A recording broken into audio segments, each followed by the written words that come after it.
Acho adequado que no dia 15 de fevereiro, o Canadá, uma nação que constantemente diz à sua população europeia que seus antepassados construíram o país em terras roubadas, esteja, entre aspas, comemorando, fim de aspas, o 60º aniversário da bandeira Maple Leaf.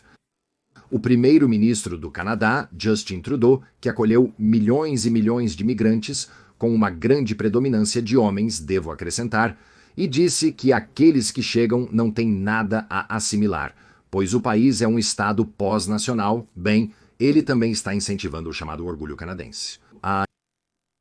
Acho irônico que na construção do estado pós-nacional, que determinou a eliminação da história anglo-canadense e a demonização daqueles que construíram o país, bem, agora veio a completo círculo, e esse mesmo governo, na sequência da intenção de Donald Trump de absorver o Canadá pelos Estados Unidos, agora está implorando a sua população para mostrar patriotismo que há tanto tempo suprimiu.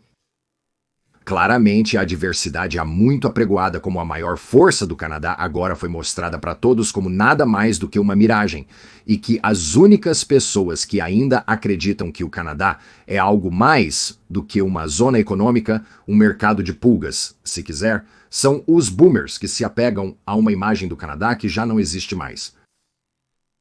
Mas o que vou fazer neste vídeo é deixar você conhecer um pouco de um segredo canadense. O Canadá é um país que, pelo que eu sei, é um país que baseou sua identidade em não ser americano. Uma nação que mascara seu complexo de inferioridade em herdeiros autoengrandecedores de superioridade. O Canadá está para os Estados Unidos da América como a Coreia do Sul está para o Japão. País de Gales está para a Inglaterra ou Áustria está para a Alemanha, claro, sem a bagagem histórica.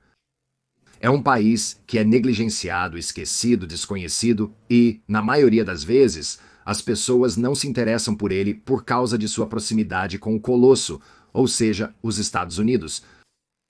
E isso construiu muitos maus hábitos culturais, mentais e nacionais naqueles canadenses que têm raízes no país.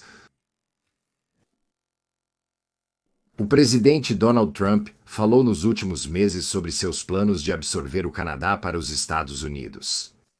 Curiosamente, em um país que se vangloria de ser um estado pós-nacional e que nos últimos 10 anos não poupou esforços para desconstruir as fundações do país, agora está no meio de uma tentativa artificial de reacender o nacionalismo e o patriotismo em resposta. Daí o apelo de vários ex-primeiros ministros para hastear a bandeira de folha neste 15 de fevereiro. Mas isso será muito difícil. A metade do país que tem raízes no Canadá, bem, eles têm sido profundamente desmoralizados nos últimos 10 anos pela liderança de Justin Trudeau, e os 44% da população do Canadá, que são compostos por imigrantes de primeira e segunda geração, bem, eles não têm nenhuma ligação com o grupo histórico, nem com a cultura que construiu o país. Mas é obviamente o primeiro grupo que eu gostaria de focar, porque é o grupo que eu conheço melhor. Então, qualquer canadense, se fosse honesto, diria que pelo menos desde o hasteamento da bandeira de folha de bordo, a identidade do Canadá tem sido baseada na premissa de que os canadenses não são americanos. O Canadá, como a Austrália, era até a década de 1960 um posto avançado do Reino Unido. Mas enquanto a Austrália conseguiu manter parte de seu próprio legado cultural, já que está isolada lá embaixo, o Canadá, além dos franceses, é claro, bem, eles compartilham a mesma língua, história, tradições religiosas e herança europeia com os Estados Unidos.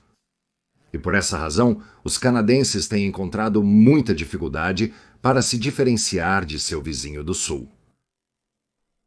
Crescendo como eu cresci na Colômbia Britânica, todas as estações de televisão de Washington eram transmitidas pela fronteira, e 90% dos programas de televisão, filmes e músicas que as pessoas ouviam eram dos Estados Unidos. Em resumo, a dominação cultural dos Estados Unidos da América sobre o Canadá é avassaladora. Quando um canadense faz sucesso nos Estados Unidos da América, como Bryan Adams, por exemplo, os canadenses se orgulham muito disso e são muito rápidos em apontar esse fato. E em outras coisas, até o ponto de que o urbanismo canadense até as últimas décadas era indistinguível do modelo americano de subúrbio, mesmo que os centros das cidades canadenses não tenham sido esvaziados por ou via fuga branca. O Canadá, com seus shoppings, fast food, lojas, produtos e, mais importante, a língua, é basicamente uma extensão dos Estados Unidos, a ponto de que, até o sotaque do seu canadense anglo-saxão médio, excluindo Newfoundland, claro, é quase indistinguível daquele de muitos dos estados do norte da América. Assim, os canadenses, pelo menos todos que eu conhecia enquanto crescia, tentavam se apegar a algum vão senso de superioridade cultural, que o Canadá, novamente, pelo menos quando eu era jovem, tinha pouca violência armada e era uma sociedade muito mais segura em geral do que os Estados Unidos. Mas faltando nessa equação estavam os estados muito semelhantes e seguros de New England, ou as Dakotas ou Idaho, por exemplo. Os canadenses sempre gostam de se comparar com Mississippi ou as áreas internas de Detroit ou Baltimore para se sentirem bem consigo mesmos. Mas, acima de tudo, os canadenses têm uma espécie de reverência religiosa ao agora desmoronando sistema médico socializado, que eu poderia acrescentar era muito bom antes da transformação do país sob Justin Trudeau, mas o sistema agora está quase completamente disfuncional. Além disso, e de forma mais ampla, os canadenses gostam de dizer a si mesmos que o mundo ama o Canadá e odeia a América, a ponto de muitos gostarem de costurar uma pequena bandeira de folha de bordo em suas bolsas ou distribuir pins de folha de bordo quando estão no exterior, dizendo a si mesmos que aqueles que recebem são sortudos o suficiente para conhecer um canadense e se banhar em seu brilho. Novamente, a equação é Canadá bom, Canadá amado, América ruim, América não amada. Mas porque quase ninguém fora da América do Norte consegue distinguir entre euro-canadenses e euro-americanos, esses canadenses devem proclamar isso e a superioridade do Canadá do topo das montanhas. Mas o que restou em 2025? Por que o Canadá, onde metade da população chegou recentemente de culturas muito diferentes, e a outra metade que foi demonizada como descendentes de colonizadores que vivem em terras roubadas, o que eles têm em comum? E do que eles têm que se orgulhar? Orgulho, eu poderia acrescentar, que foi fortemente desencorajado por todos os órgãos do Estado, bem como na mídia e na academia, pelo menos nos últimos 10 a 15 anos. Se alguém fosse honesto, o Canadá é uma nação muito doente socialmente, culturalmente e especialmente financeiramente. De acordo com a Organização para a Cooperação e Desenvolvimento Econômico, o Canadá será a economia avançada, com o pior desempenho de 2020 a 2030 e de 2030 a 2060. Além disso, um recente relatório secreto da Polícia Montada Real Canadense, a Polícia Montada Real Canadense, o relatório alerta o governo canadense sobre possíveis distúrbios civis devido ao agravamento das condições econômicas, pois, cito, uma vez que os cidadãos percebam a desesperança de sua situação econômica, intitulado Tendências de 5 anos para o Canadá de todo o governo, o relatório prevê um declínio nos padrões de vida. Particularmente, por exemplo, muitos canadenses com menos de 35 anos provavelmente nunca poderão comprar um lugar para morar. Outro tema importante do relatório é que os canadenses estão prestes a se desiludir cada vez mais com seu governo. Ou não?